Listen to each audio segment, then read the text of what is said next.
You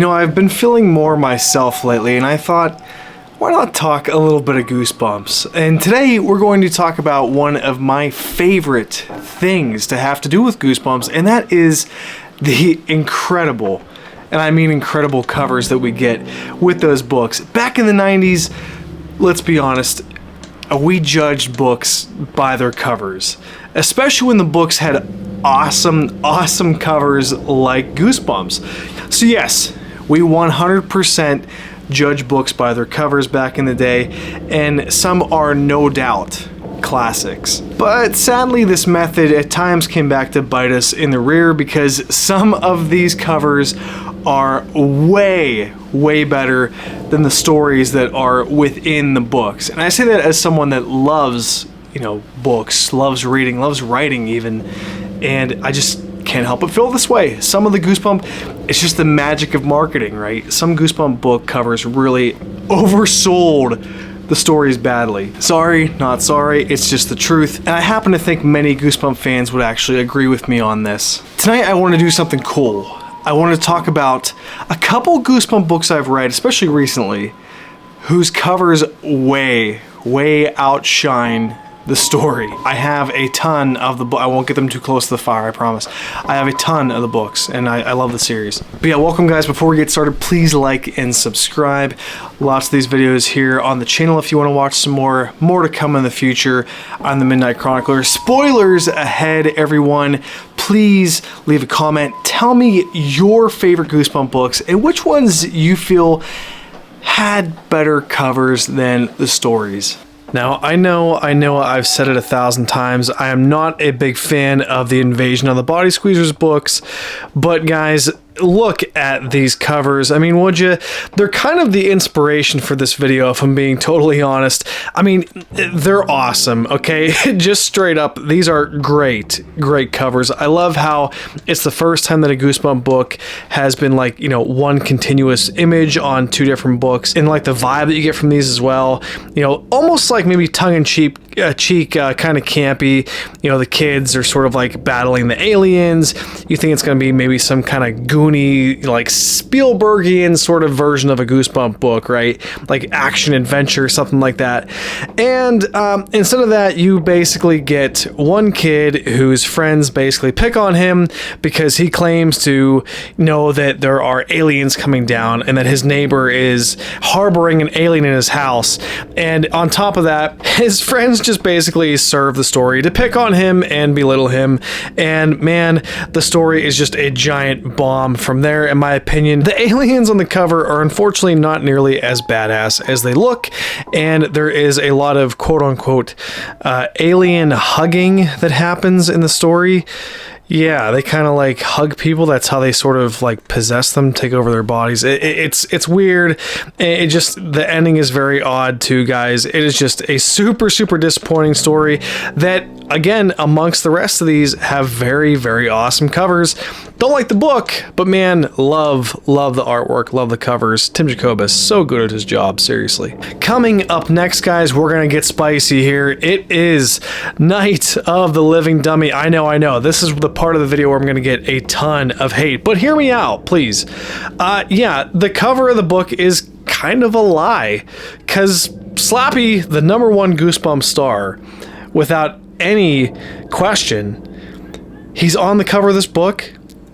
And he's hardly in this book. Yeah, the entire time we're following basically another dummy. There is a pair of sisters in this book that purchase a ventriloquist dummy, each of them. I think they find Slappy and they purchase another one. But basically, you know, Slappy is there in the book, but he's just sort of in the background the entire time, which is super disappointing. Instead, it is the other dummy, a red-haired dummy named Mr. Wood, that goes around and actually causes all the havoc. He like throws everything out of the refrigerator, you know, tells very kind of risque, like mean jokes and stuff about the people that are around these two girls, family members, school members, classmates, I should say. And man, just he is kind of the one behind all of it. And Slappy just kind of sits in the background and looks pretty so disappointing for me. At the very end of the book, Slappy comes to life and basically says something like, oh, you know, is that other guy gone? I never thought he would leave, you know, something like that. And then from there, Slappy goes on to become the villain that we all know and love. But man, in his debut, The Night of the Living Dummy, Slappy is not the main antagonist, really, which is something. It's kind of funny that, you know, he takes such center stage on this cover that's super iconic, and yet he's really not center stage in the book.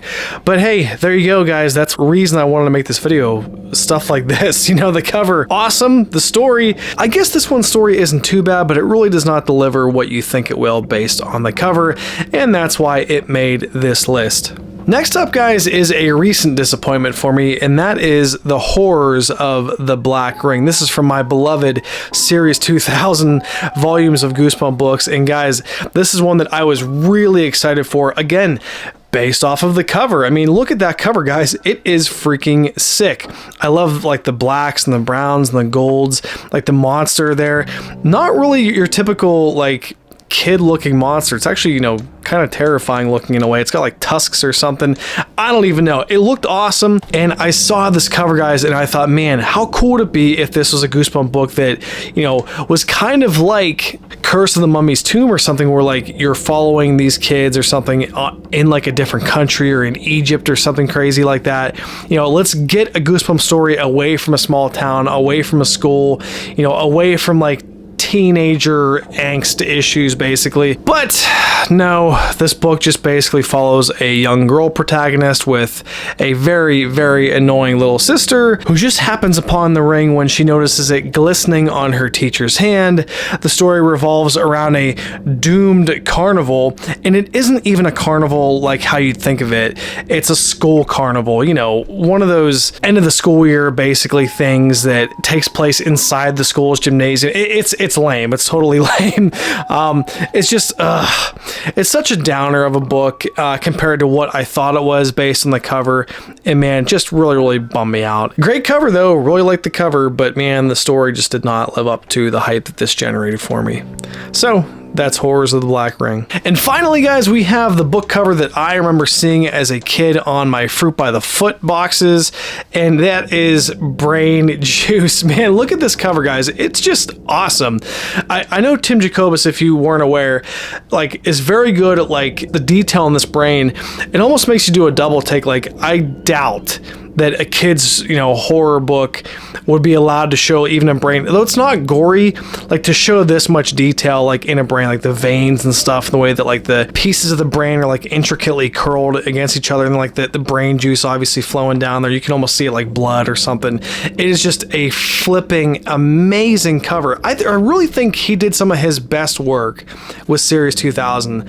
And man, I just saw this and it makes you think, right? It's like, is it going to follow like a mad scientist? Is it going to be kind of gory or something? But no, the book, I mean, it does have a scientist in it. I think there's like an uncle or something to the protagonist. Their uncle is like a real smart scientist and stuff. And basically the book follows these two goofy tentacled looking aliens.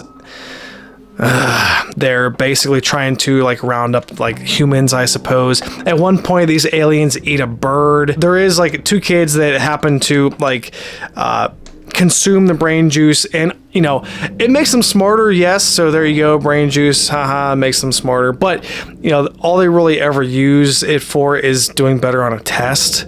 So the aliens, I mean, I know some people have enjoyed them and kind of enjoy this book. I kind of liked it as like a goofier and more lighthearted Goosebumps book in the end.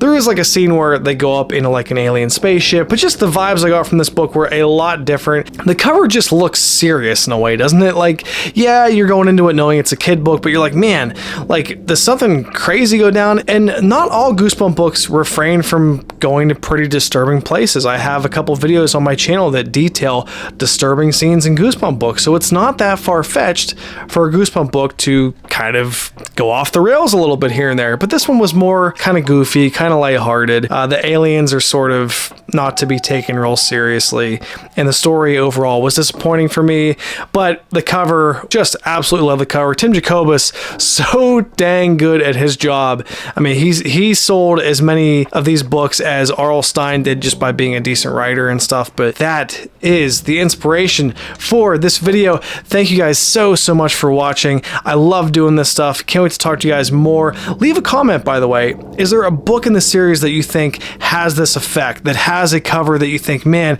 the cover is so good, but the story is really not that great? Or vice versa. Is there a cover that you think is not that good that really undersells the story? And, you know, the story is amazing. I should make a video about something like that in the future too. But I digress, guys. Thank you so much. I'm the Midnight Chronicler, and we will talk to you again soon.